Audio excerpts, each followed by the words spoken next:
बंदोबस्त होता तिथून पुढे रोड बंदोबस्त उठवला. मला रात्री कळायला सकाळी यशस्वी झाला. मी खोटं कधीच माहिती देत नाही.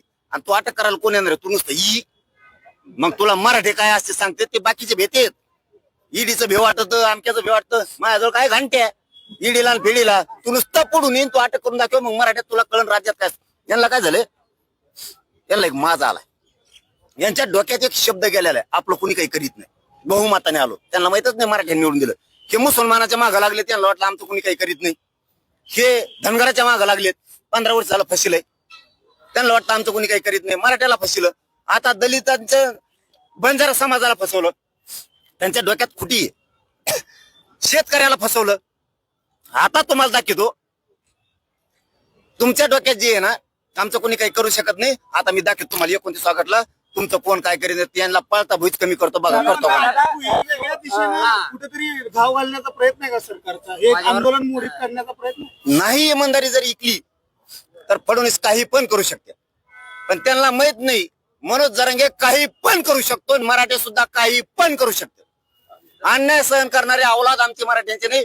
पक्ष फिक्ष गेले उडत मराठे काही पण करू शकतात फडणवीसांनी जर चाल केली तर काही पण. जंतर मंतरवरती जनजींच्या आंदोलनाच्या समर्थनासाठी गेला होता. आता जनजींना काय आव्हान असतं? नाही मी आव्हान नाही करत कोणाला. मी मंत्र्याला बी कधी बोलत नाही. आंदोलनाला बसलो येतो का भेटायला ये नाही तर नको येऊ. ज्याचे त्याचे रूल असते त्यांना यायचं असलं येते ना. आम्हाला वाटलं त्या लेकरासाठी धावायचं सगळ्या जाती धर्माचे लेकर आम्ही धावलो दिल्लीपर्यंत ते ज्यांनी त्यांनी ठरवायचं असतं. आव्हान करून असं बळच कोणाला यायचं नसेल तर आपण बळच या का म्हणायचं. मात्र प्रसाद लाड असं म्हणतात की मी असेपर्यंत जरांगेंना उपोषणाची वेळ येऊ दे. अरे बाबा त्या प्रसाद लाड भाऊला एकटं मरमर करून काय करीन ते. एकटं तर पडत काय करणार. विखे पाटील तर पडत आहे वरूनच काय म्हणतात ना त्याला आडात नाही पावऱ्यात कोडून यायचं. फडणवीसाची हिरच कोरडी पडली शेतकऱ्यासाठी मराठ्यासाठी धनगरासाठी. आता त्यांच्या डोक्यातली खुटी काढायची. मला सगळ्यात आधी माझं टिप्पणी आहे प्रमाणपत्राचा एक विरुद्ध होऊन देणार नाही. मराठ्यांनी टेन्शन घ्यायचं नाही. पक्का आरक्षण आहे आपलं ते बरं का. पण यांच्या डोक्यात जे आहे ना आपलं कुणी काही करू शकत नाही बहुमतावर. यांना 24 का पहिला दाखवतो मी आता. सोलापूर जिल्हा परिषदेमध्ये एक ठराव मंजूर करण्यात आला आहे. शिवरत्न जे गेल्या अनेक वर्षापासून ते नाव आहे ते बदलून माजी पंतप्रधान अटल बिहारी वाजपेयी यांचं नाव देण्याचा घाट आहे किंवा निर्णय झालेला आहे.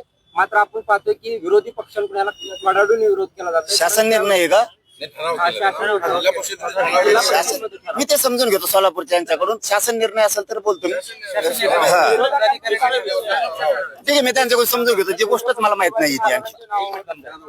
मी सोलापूर जिल्ह्याच्या बांधवाच्या पाठीशी राहणार. फक्त मी त्यांच्याकडून समजून घेतो काय प्रश्न आहे. माहितच नाही एखादा शब्द माझ्याकडून जावा आणि त्याचा दुष्परिणाम व्हावा. ब्राह्मण महिलेने ओबीसी सर्टिफिकेट काढून त्याचा लाभ घेतला ते बी कळालं मला आज.